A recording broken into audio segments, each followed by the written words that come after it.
This is the Horse Radio Network.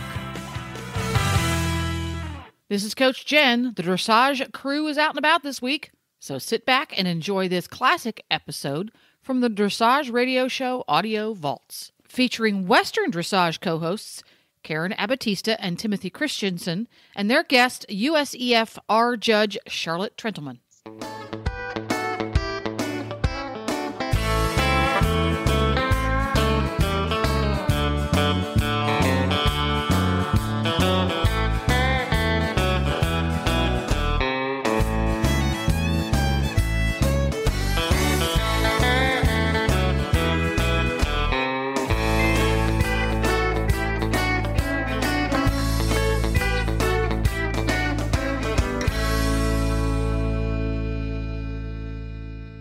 This is Karen Abatista from Sarasota, Florida. And this is Tim Christensen from Mayaca City, Florida. And you're listening to the Western Dressage episode of the Dressage Radio Show, brought to you by the Horse Radio Network. Tim, we had a busy weekend, didn't we? Oh boy, we sure did. But what a lot of fun we had. The Western Dressage Association of Florida, we held our second annual Florida Western Dressage Championship show, and it was another success. We just had a great time. We had so many new exhibitors and so many new faces that it was so exciting. We had somebody come down from Vermont. We had another lady to show, and we had another lady who had shown up from South Carolina to check it out. Both of these gals were very enthusiastic about Western Dressage, and we wanted to get it going in their home states. But it was just quite a show. We had really nice horses. We had phenomenal weather. It just was, I would just say, a smash hit. And everybody just sounded like they had a ball. Wouldn't you agree, Karen? I would agree. I think some of the highlights were just, it was really great to see professionals working together. You know, everybody was having fun, cheering each other on, and while it was a competition, it was in the spirit of camaraderie, and I really, really like that. And I also really like to see how many adult amateurs are getting out there and supporting the shows. I really have to commend, they are the backbone of the sport. They're what keep everything going. And it's so nice to see them just embracing the discipline. And of course, and I would agree. Yep. Yeah. And we need to do a shout out to the volunteers, because we had great volunteers. Yeah. I mean, to all of you guys out there who go out and you scribe and you steward and you do what you can to make these shows happen, we couldn't do it without you. And never doubt that you are appreciated. But Tim, and I think another observation, I think we had a lot of youth kids there too this weekend. Yeah, we did. We look back, because I think we're talking in the office that we might want to split this year. I think the amateur junior divisions were combined, and it looks like we had enough youth that we can probably split them off next year with the numbers of what they were talking in the office. So that's also really encouraging, is that we're now starting to get some looks from the youth participants. Yeah, because dressage has always been kind of a have to with some of the kids. You know, it's not as exciting as jumping or some of your Western disciplines. So to see the kids embracing it and wanting to come out really bodes well for the future of the sport. And I am pleased about that. And I have a 4-H club coming this Saturday for a little clinic with them on the Western Dressage. So that's very enthusiastic that it is starting to reach at the junior level. So we're starting to see interest in there as well. So, and I just have to tell everybody, Karen, how many tests did you read? It is amazing that I have a voice today. I do have to say, I think I counted 26 or 28 tests that I read on Saturday, and a couple more even on Sunday, because I got roped in for some other people when I was standing on the sidelines. I think the judges got tired of looking at me personally. I mean, I just kept walking from ring to ring to ring to ring. And of course, nothing like a little bit of pressure. So it's Sunday, almost towards the end of the show, and you look at me as we're going in, and I'm thinking I would kill for a throat lozenge, and say, I've never ridden this test before. Make sure I can hear you. Oh. Nothing like a little bit of pressure. Great, Tim. So but it went well. It went well. I knew the maneuvers, so I was prepared for the maneuvers, and I kind of knew where they were coming in the flow, but yeah, but it went good. And just kind of for those that are listening, if you're at a state association or you're at one or you want to get one going, it was just a great show, and it all came together. And we would encourage, if you are at a state association, to really consider putting on a club-sponsored show, because it was just a lot of fun, and it would really give you a lot of encouragement. And so, I do have to say one other thing too. This was another weekend, happened to us when we were out in Oklahoma. It is so cool when we're out at these shows and people come up to us and go, "Oh, you're the guys from the Horse Radio Network." And, if you know Tim and you know me, we really don't mind listening to ourselves talk. We kind of entertain each other, but it's really nice to know that other people are listening. And yes, it is. It's encouraging. Yeah, we really thank you for your support, and keep those comments and keep that feedback coming, because we enjoy what we do, and it's nice to know that you enjoy it too. So anyway. And I truly believe that this is probably the most hottest discipline going, and it is just being, the enthusiasm and the inquirers are just great. So stay encouraged and get excited and try to grow it at your local level.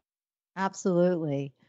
Well, we have a great show coming up. With us today is Charlotte Trentleman. And Charlotte Trentleman is a USEF, United States Equestrian Federation, licensed senior judge in dressage and a licensed large R judge in Western dressage. And we're going to talk with Charlotte about the similarities and the differences between the two disciplines, and actually get her to talk about some of those easy to fix errors that she sees time and time again from the view at sea. So stay tuned, and we'll be right back.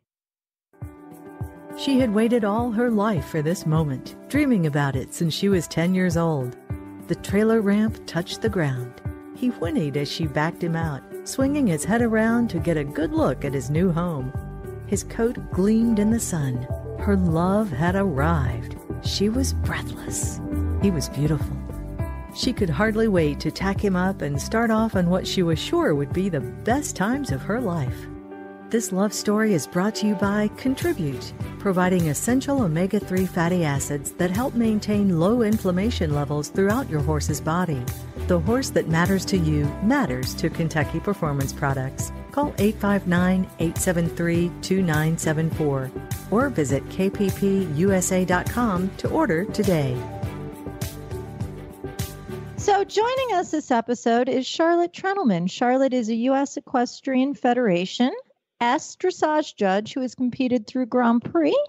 She is also a USEF Large R Western dressage judge. Charlotte competes in combined driving through the advanced levels, and Charlotte and her husband Chris run Rebel Ridge Farm in Anthony, Florida. Charlotte, thank you so much for joining us.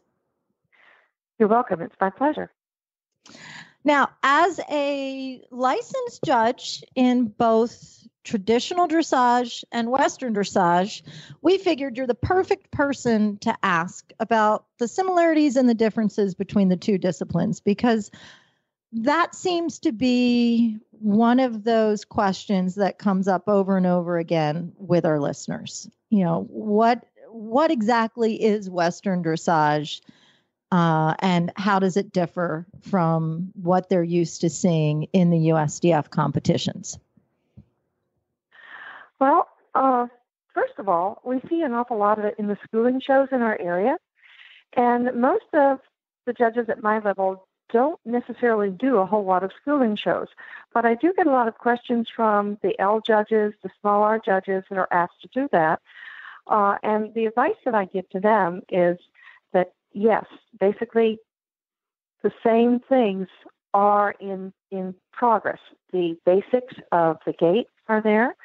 The connection is there. All of the basic,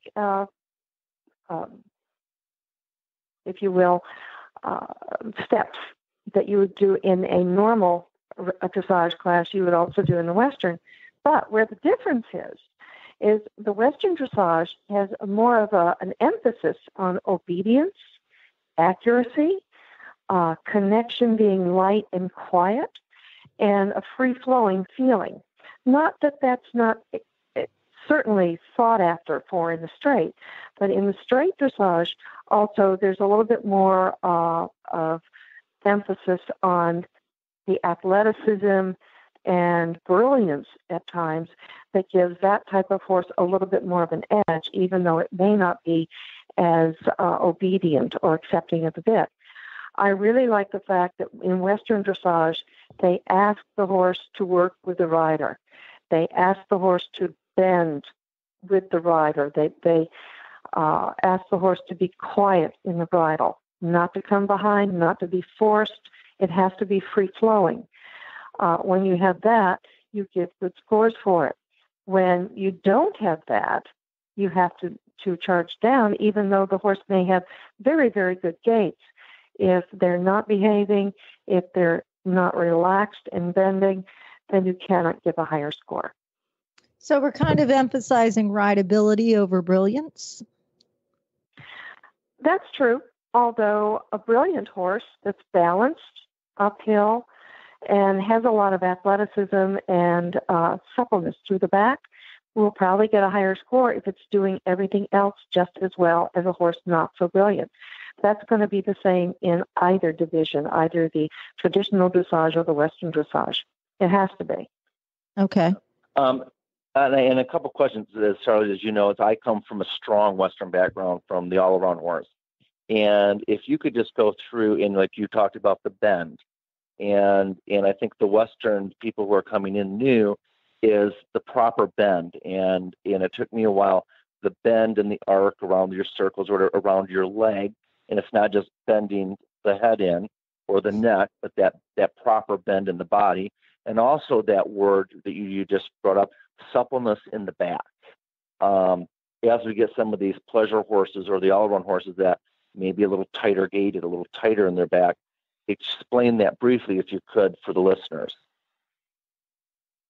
Okay, let's go with suppleness first. Any horse that's being trained in dressage, no matter what saddle you put on it, can be better. In other words, you work to make them use their backs a little bit more softer, reach underneath themselves a little bit more, get a little bit more swing in their gait. You see that particularly at the walk.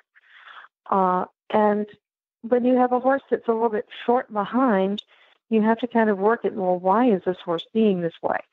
Is it tense through the back? Is it tense? Is it being restricted in front? How can you get the horse to stretch forward, stretch down, develop its top line so that it can use the back a little bit more properly and a little bit more elastically? That's one thing. Now, as far as bending is concerned, most of the time you see them bend in both divisions. You see too much bend. You see the neck, but not anything through the body.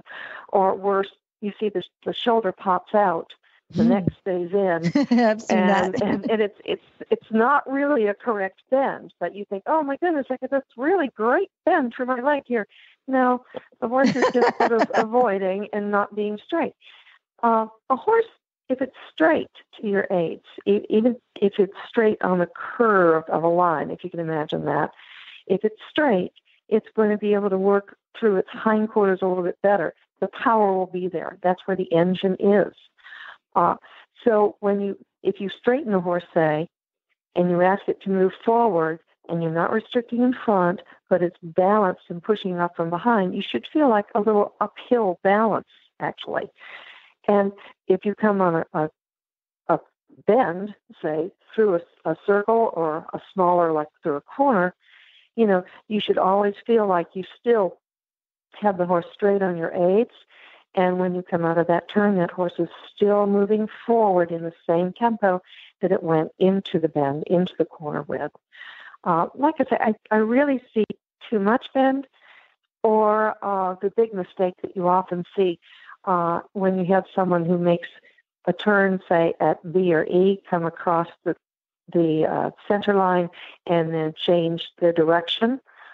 You'll see the horse is set up for the first turn, but the rider does not set up for the second, the change of bend. So they lose points on that. What they should be doing is, as soon as they come off their corner and start to go across the center line, they should be setting up the horse with the new bend so that they can show that to the judge when they make that second corner. You see people a lot of times, they make the first, they don't make the second. And again, a lot of times it's because they lose the horse's shoulder and the horse is not going forward from their aids, from their leg and their feet.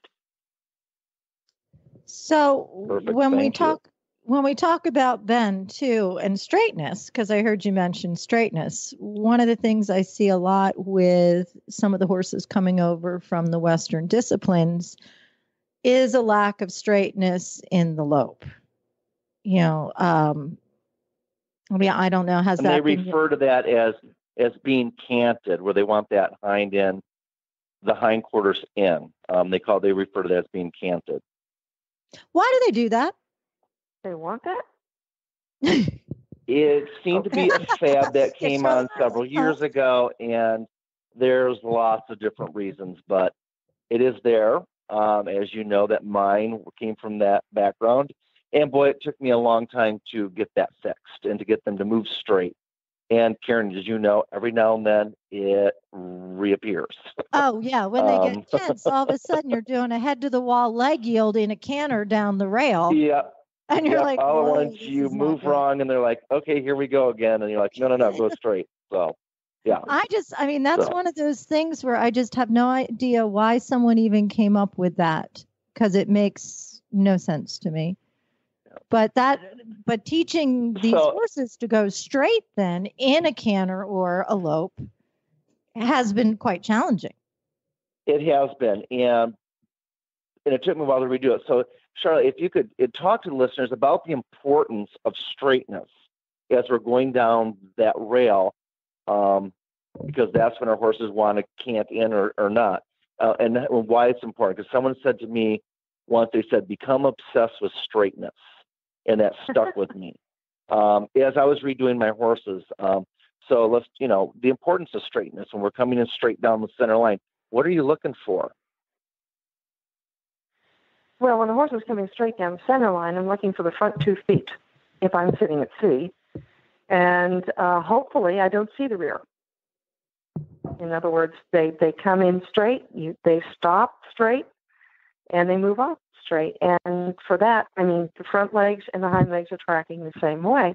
Now, it's a little bit more difficult and harder when you're going down the long side of a ring, whether it be a dressage arena or just a regular main ring type of situation, because what happens is the horses, of course, if you look at them, they normally are a little bit more narrow in their shoulders or their chest than they are through the hips. So a horse that's going straight down the long side with its outside shoulder and outside hip on the rail will always look just a little bit punches in.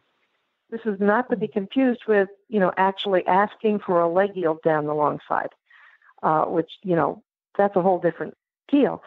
But rather than think, okay, I've got to bring the horse's hip in, what you need to do is to bring that horse's shoulder out just a tad so that as a person who is inside the ring or at C is looking at it, the horse looks straighter. If you get this, then the horse is able to push off more evenly from behind and come underneath a little bit more. Your half halts will go through a little bit better. You'll be able to reweight the horse over the haunches as you need to get the balance a little bit more uphill. If the horse is crooked, you can't do those things. And if you look at the Western dressage rules, they say the same thing for traditional dressage. They want to see an uphill quality, especially as you're getting into first level 1, level 2, level 3, and of course level 4 now that we're going to have that. And not so much in the basic or intro levels, but you want to get that balance uphill. You want to be able to feel that the horse can power off. A good example, people have often asked me, well, how do I know if I have a really good lengthening or a really good medium trot or jog? And, well, you start to work on something like a shoulder 4 or a shoulder in. You put your horse into like a shoulder in, go down the long side. At some point the horse across the ring and ask it to straighten and push off.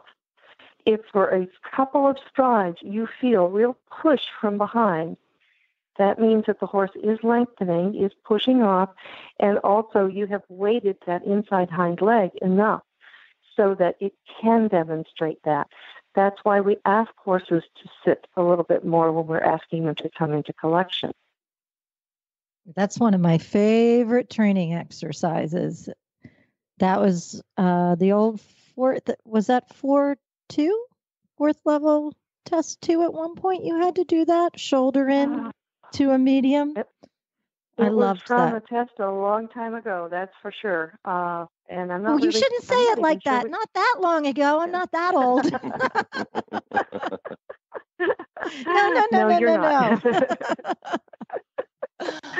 But and also that was an exercise that Major Lincoln used to give us many, many years ago too, when he was teaching. See, here you go with the many, many years ago. Oh, I'll try to get off of that. But to the uphill balance, that's another question that we get a lot from the listeners. We're starting to see, not really apples to apples in some of these classes. We'll have a very traditional stock horse that may not have been provided by nature with a uphill balance. They're pretty level top line. Some of them might even be a little bit downhill against, some of these breeds like your Friesians or your Andalusians that, their necks set higher. They just, they come out of the gate more uphill. From a judge's perspective, how do you deal with that? Because the Western horse might be trying their best to sit behind, but they're just not made that way. Well, first of all, let's think a little bit about terminology here. Selection, uphill. What does this actually mean? It means self-carriage, which is something that from level 1 on we should be seeing. And for a really good basic level horse, we should be seeing the beginnings of it. Self-carriage means when you give the rein, the horse is able to maintain its balance. Okay? And if it gets quicker in its rhythm, if the tempo runs a little bit downhill, leans on the bit, this is lack of collection or uphill balance or self-carriage. And you have to work. I mean, some horses, it's going to be harder to work with it, but that horse may be able to do other things much better. That horse may be able to lengthen better than, and may be able to swing to its back a little bit better. Just because it's built a little downhill doesn't mean it's not a good dressage horse. It just means that you have to really work to strengthen it over its top line, which is something I say a lot, strengthen the horse over the top line so that it can carry its own head and get a little bit more engaged behind, bend the hocks, articulate the hocks, so that the weight comes a little bit more balanced over the hindquarters. It's not impossible, and I certainly would never say to anybody, don't ride this horse in dressage because, he's not built right, because dressage is supposed to make every horse better. Now, the other horses that are born uphill, sometimes we have a hard time getting them to stretch forward into the connection. and that's equally bad. So there are points to be lost in that direction too. The horse still needs to be able, even if it's naturally uphill and very, very collected naturally, has to be able to step forward and cover its prints, show overstride, show relaxation through its back, and some of those horses have difficulty doing that. Gotcha. Thanks. So we're going to take a quick break, and then when we come back, we're going to ask Charlotte some of the easy-to-fix errors she commonly sees from C. So please stay with us.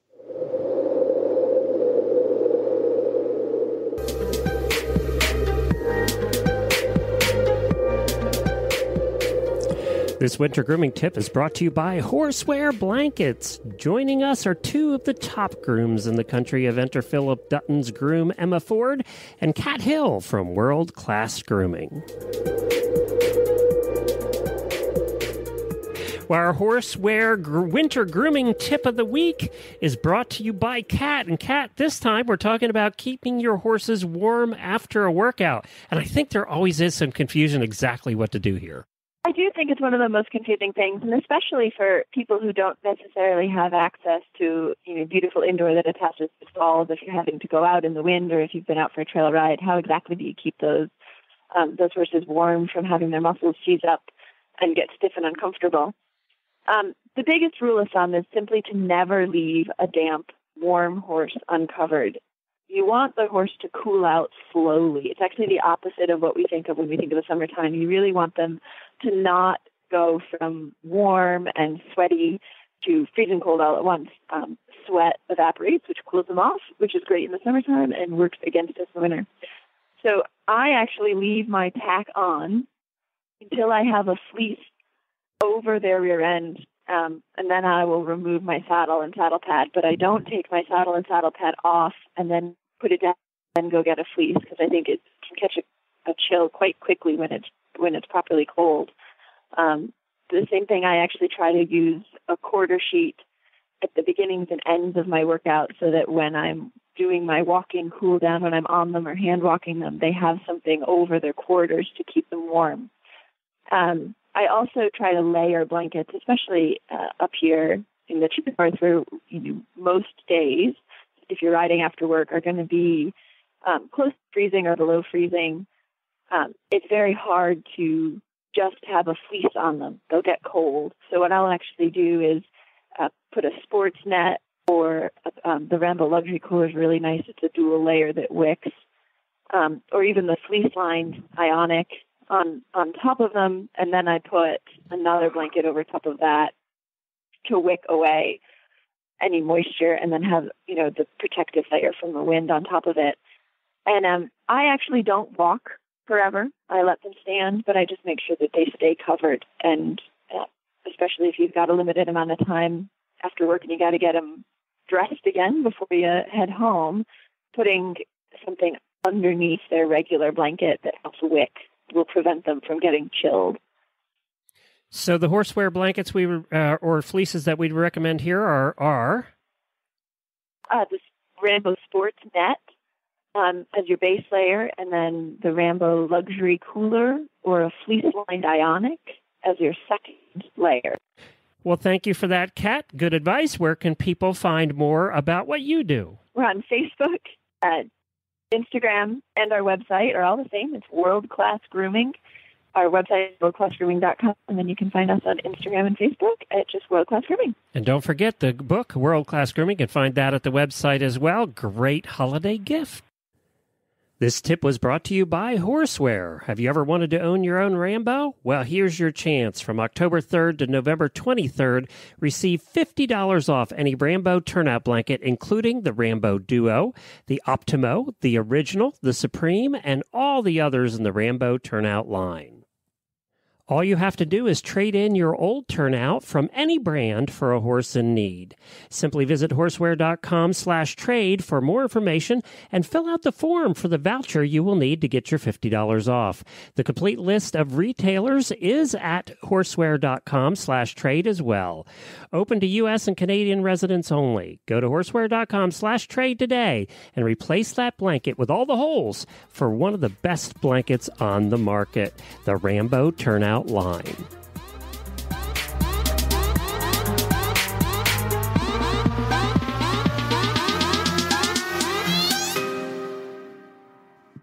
And welcome back. We're with Charlotte, and we welcome you back. Charlotte, Saturday night at our dressage show, we had a question and answer session, and there were a couple questions and topics that came up that I thought you really explained very well, and they're questions and concerns that I've heard.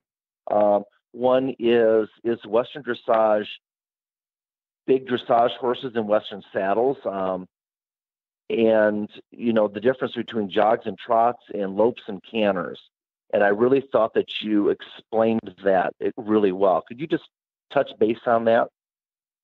Horses are horses. They walk, they jog, they lope, and they walk, they trot, and they canter. If you look at the rules for WDAA, the Western Dressage Division, as well as the Dressage Division, it's almost identical as to what they're saying that you should do if you're trotting, jogging, loping, cantering.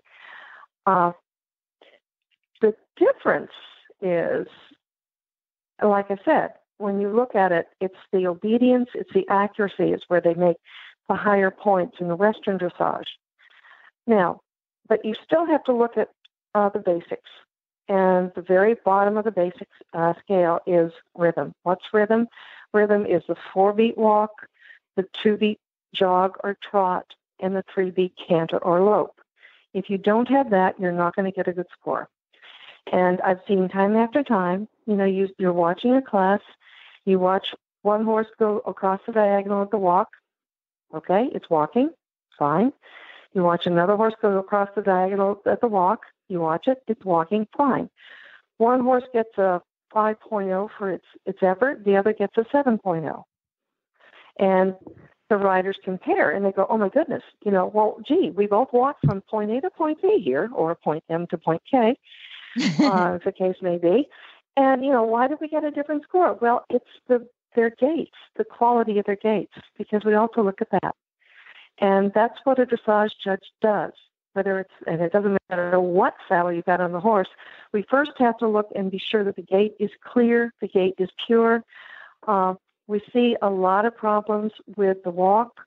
We also see a lot of problems with the canter getting a little bit lateral too. Sometimes it loses the 3-beat quality and gets a little bit on the shoulders and almost becomes more like a pace, and you can't score that high either.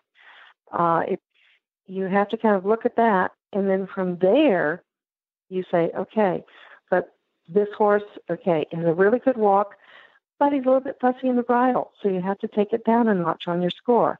Or he's doing a very nice circle, he's a little bit fussy, and the circle is not quite round. It's a little bit more oval, so you take it down a little bit more. There are some things that we do there. There's no book that says it's a 0.5 deduction or a 1.0 deduction.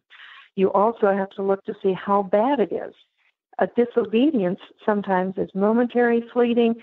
You take it down maybe a half point if it's a blink of an eye. Or you can have a horse that stops and pitches a fit in the middle of the ring. Certainly that's a disobedience too. You're going to actually take it down far much more than that. Does that make sense? Yes, it does. Yep. You had a question about the gated horses? That is one, and I thought there was a question on the gated horses, and you really talked about how many different gated horses we had, and what I really think the clarity that you gave, is it a running walk, is it a whatever, when they're with each different gait, but you said, and it made total sense, the gait when they come in the arena down that center line is pretty much the gaits they're going to give you, like what we'd call the working jog or a running walk. if you could just touch base on that for our gated folks, because that sure clarified a lot of questions. Right, and rightly so. The gated folks are concerned that we will not recognize their gates, that we will not say that it's clear or pure, or, they feel like they're not going to get the best eyes as far as the judges are concerned, because most of the people who are judging Western dressage are coming out of the dressage field, and we don't have gated dressage in our regular dressage classes. But And when I have a younger judge, an L judge, come to me and say, "Oh my God, I'm doing a schooling show and they've got a gated class. What do I do?" I said, "Well, okay." Most of them do a 4-beat gate. There are some pacing gates, but whatever that horse comes down the center line doing, that's the gate you're looking for. If it's a 4-beat gate, you're looking for that 4-beat gate. If it asks you to lengthen that gate or go into your working gait, then, they still have to maintain that 4-beat gait. If it's level 1 and they need to lengthen, they have to be able to lengthen their frame a little bit and still maintain the 4-beat gait. If they lose it, if it becomes lateral, if they lose the clear 1, 2, 3, 4 in that gait, when they're making a corner, when they're coming into their halt or transitions, that's when you have to mark them down. And it doesn't really matter. Yeah. So the same rules in terms of tempo and regularity apply. It's just the sequence of footfalls a little bit different depending on the breed. Yeah. You just take, and most of us, we have no idea what breed is coming down the center line. We just have to take the horse that's in front of us. If it's a gated class, we have to look and see what the gait is that they're giving us and adhere to that. A little bit easier for us if it's a jog and a lope, because that's where we've mainly been taught. That's our comfort zone. Yeah, it's a comfort zone. And I really do want to say that when you do go to a schooling show and they've mixed up the traditional and the Western classes, and sometimes, it's like one class of each, dovetailing along. If you get a score sheet back, and the judge criticizes your trot or criticizes your canter when you're in a Western tack, please don't feel like the judge is really stupid. It's just we are trying to adjust back and forth and back and forth and back and forth all day. It's a little bit easier if we have like a full day of Western dressage. Then you kind of get into that niche. But in a schooling show, when we have to switch our hats every so often, it doesn't really work out that well for us. And we don't want to look stupid, but sometimes just that word gets put down instead. The wrong word gets put in there. Jog. You're human. Yeah, I was going to say, oh my goodness, judges are human. Yep. Well, good. Well, thank you. I just thought that was really beneficial the other night. So thank you very much. While we're on the sort of the frequently asked questions, another one we get a lot. Do judges look, and do they care whether you ride in a curb or a snuffle? Oh, okay. I don't particularly. But then I came from the Western Division, I hate to say this, many years ago. And I have no problem with the curb. I also show combined driving, and I do driven dressage in a curb. So there's, in the back of my mind, I know very well that I can get a horse to be light, round, forward, balanced, and working quite nicely with a curb. There are some judges that don't think it's possible, and they're a little bit, stonewalling this a little bit. But if they actually looked, we do go to curbs when we go into the FEI division and with the double bridle in traditional dressage. And it is a lightening aid more than it's certainly never meant to be heavy. And there is so much emphasis in Western dressage on lightness of the aids and the quiet mouth of the horse that, we have to be serious. It's a serious fault when the bit hurts the horse, the mouth is open, tongue is balled up, gagging, tongue out, whatever. we can't give that a good score. So I love to see riders come in and really handle a horse beautifully with a nice curb. I went to an Arab show a few months ago, and one of the gals came from the main ring and decided to do a dressage test with her main ring horse. She actually did a beautiful forward ride. She'd done her homework, and she did it with her one hand and the romal. And I don't think she ever realized that, she would have an option to do it with two reins, two hands. I thought it was or an option to do it with the snaffle. That was how she worked her horse. It was very harmonious. She got a great score for it. I have no problem with it as long as it's done well. Okay. Thank you.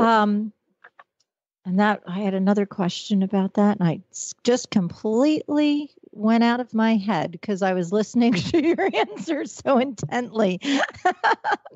I have a question, though, or just an explanation. Once again, it's a learning curve. Is from a judge's point of view when you're going to score, and Karen, you've told me that before when you've been at traditional shows, and the box. And if something goes wrong in the box, and so I've done this now long enough that I'm familiar with the boxes and what maneuvers are in the boxes. And when we finish the box, and then we go on to the next score and the next maneuver.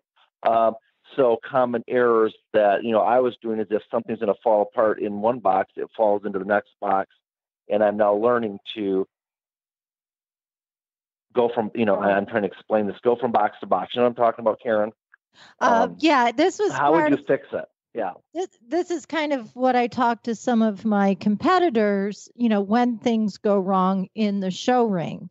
If you can keep the disobedience or the error or the whatever the challenge is in the moment within a movement, if you can keep it from leaking into the next movement and the movement after that, you're going to end up with a better overall score because it's not going to impact your points as dramatically. That's true. If it's really a bad problem, it may influence the submission score at the end. Mm-hmm. If some of the problems the judge perceives was caused by the rider or inefficiency of the rider to quickly solve the problem, it may get their score too, their effectiveness score. But what happens most of the time is in a lot of the Western dressage tests, there are so many things that happen right rapidly, bam, bam, bam, bam, bam, right behind the other. So, I know at least in one of the tests that I see, you get 5 scores in 10 seconds. It's amazing. Yeah. So you get 5 scores in 10 meters. Yeah, right. However, the one thing to think about, though, is that a lot of people don't realize the box starts where the letters, with the letter. Okay, so if you do a 20-meter circle at B, and then it tells you the next thing you're going to do is at A, like pick up the canter, pick up the lope, if you will. If you do your 20-meter circle and there's a problem after you finish the circle, say when you're completing the circle, you're going down the long side, the horse, if you're loping, loses the gait, goes into the jog. Okay, you should fix it as quickly as possible because then when you get to A, whatever you're supposed to do at A won't be affected by it. Now, the other thing is, since the essence of the movement was the 20-meter circle, if the problem is between the end of that and the beginning of the next movement, you don't lose as much, like, say, a half point instead of a full point. And again, it also depends upon how badly the disobedience was, how prolonged it was. A prolonged problem, you lose more points. Yeah, see, and that's what I was really what I was trying to get to, and you knew what my question was. Yeah. So and it's different because you come from a world where if you go off pattern, you're done. You're done. Yeah. Yep, you're done. If you pick up a wrong lead, you're done.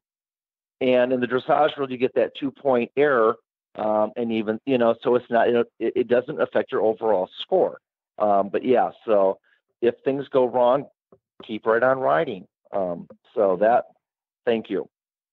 Yeah, so that was a good explanation. So from the judge's perspective, what are some other things you see time and time again? And this is your opportunity to speak up and tell people, please don't do that because it's so easy to fix. And I want to give you a good score, and I just can't when you do that. Well, first of all, one of the things I like to tell any rider in front of me is that I know that they're out there. I know that they may be nervous. No one ever goes down the center line trying to do a bad job. But I understand that in the heat of the moment, sometimes you forget what your work at home has taught you to do. The more you can fix things with your seat and your leg rather than your hand, the better off you're going to be. When you come down the center line, I could take a little bit off if your halt is not prompt, but I take a lot off if your halt is not straight. And think about this. I'm sitting at sea. I cannot tell if your one hind leg is a little bit more forward than the other, but I sure can tell if one hind leg is sticking out to the left or the right. Gotcha. So make those halts straight. Prepare. And once again, you're looking for two legs when you're looking down, correct? Yeah, absolutely, yeah. Perfect. Yep, you don't want to see 3 or 4. Good. No, definitely not 4. Here, even though you're scared to death and you're looking at this terribly grumpy judge in front of you, when the first time you come down the center line, look over to where you're going to go, plan that nice turn that you're going to make, take the horse with you on your aids, command the ring. Don't I like be afraid. That. Command the ring. Yeah, absolutely command that ring.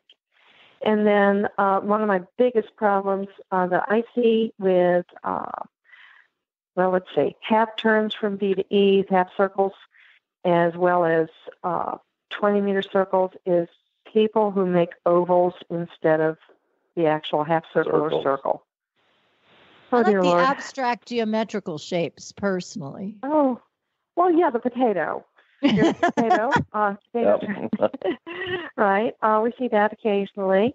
One of the ways that I used to characterize it is saying flat-sided at D. So it's don't do that.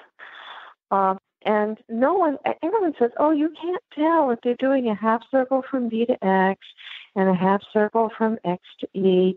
You can't tell if that's an oval. Of course I can. If they get on the center line and jog down another 20 feet, of course they're not making 2 half circles. Even though I'm sitting at sea, technically they say, oh, you can't see that. Yes, we can. So make your circles round. The circle does not go, a 20-meter circle does not go to the letters on the center line. If you're in and this is traditional, if you're in a 60 by 20 ring, you have to come inside L and I. Inside, not go out. If you go out to them, you're making a 24-meter oval. And I saw this once at a show, another Arab show, lots of guys. They put in a 20 by 40 meter ring, and there it's 28 meters between the G and B, and they still were going 28 meters. It took forever to get that class done. But make it a circle around. But yeah, this is just the little things on accuracy that people don't always think about. And we just wish that they would, because you score a half point to a point higher every time you do it right. Well, and I think every judge would so much rather be the good guy. I mean, I think you'd rather give, 60s, 70s, 80s than 40s and 50s. Yeah. I live for 9s. Yeah. You really want to see that. Yeah. So give the judge a reason to use the big numbers.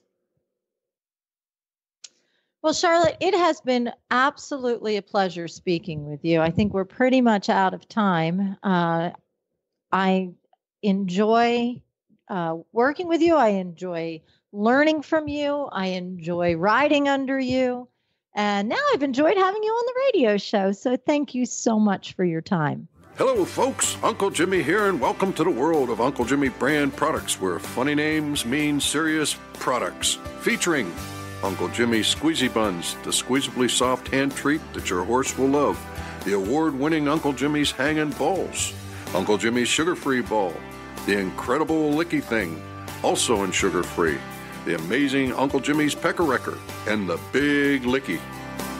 The infamous Uncle Jimmy Hangin' Ball was first designed by me for my own horses to help reduce the bad habits which come from stall boredom. It now can be found around the world.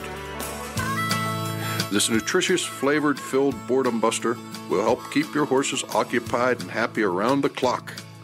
Properly hung, it will last for weeks, provided you don't let your horse pin it, and Uncle Jimmy knows who you are. The ball comes in 4 flavors: apple, carrot, peppermint, molasses, and now sugar-free. Once again, welcome to the world of Uncle Jimmy's brand products, where funny names mean serious products, and satisfaction is 100% guaranteed.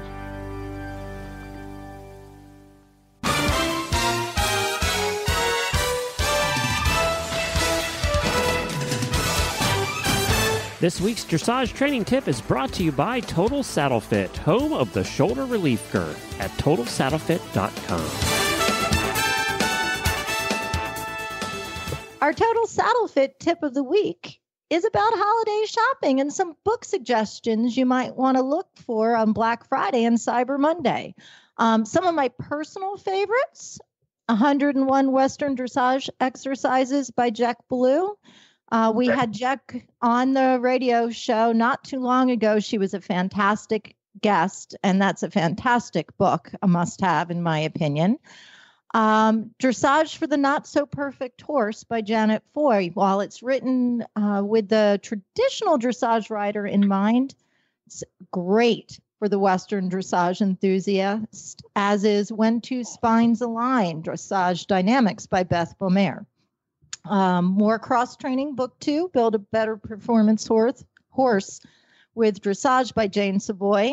It's another must-have. And would also highly recommend Your Complete Guide to Western Dressage by Lynn Palm. And we're hoping to have Lynn as our December guest. So do pick up that book. Since the weather's going to start turning cold, it's a great time to update your library.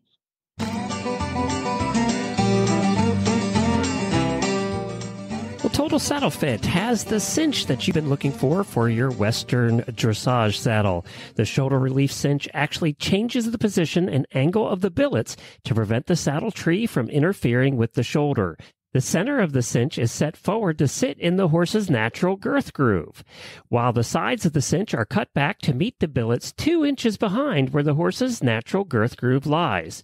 This brings the latigos from angling forward to becoming perpendicular to the ground, which reduces the saddle's tendency to be pulled forward into the shoulders. With horses that have shoulder interference without angled billets, it simply moves the billets back to keep the saddle further away from the shoulders. The secondary benefit to this shape is the cutback at the elbows. This gives more room for elbow movement as well and prevents galls in the elbow area. You can find the shoulder relief cinch at TotalSaddleFit.com. That's TotalSaddleFit.com. Thanks so much for listening to this episode of the Western Dressage Radio Show. You can find our show notes and links to today's guest on the website at dressageradio.com. Like us on Facebook, just search for the Dressage Radio Show. You can follow us on Twitter at Horse Radio. Tim's website is training4fourlife.com. And my website is KarenAbatistadressage.com. And you can email us at KarenAbatista@gmail.com. Many thanks to our sponsors: Kentucky Performance Products, Horseware, Uncle Jimmy's, and Total Saddle Fit. And don't forget to check out all the other shows on the Horse Radio Network at horseradionetwork.com. And we would just like to wish all of you a very happy Thanksgiving, safe travels throughout this holiday weekend, and enjoy your journey and enjoy your ride. Have a good weekend. Thank you.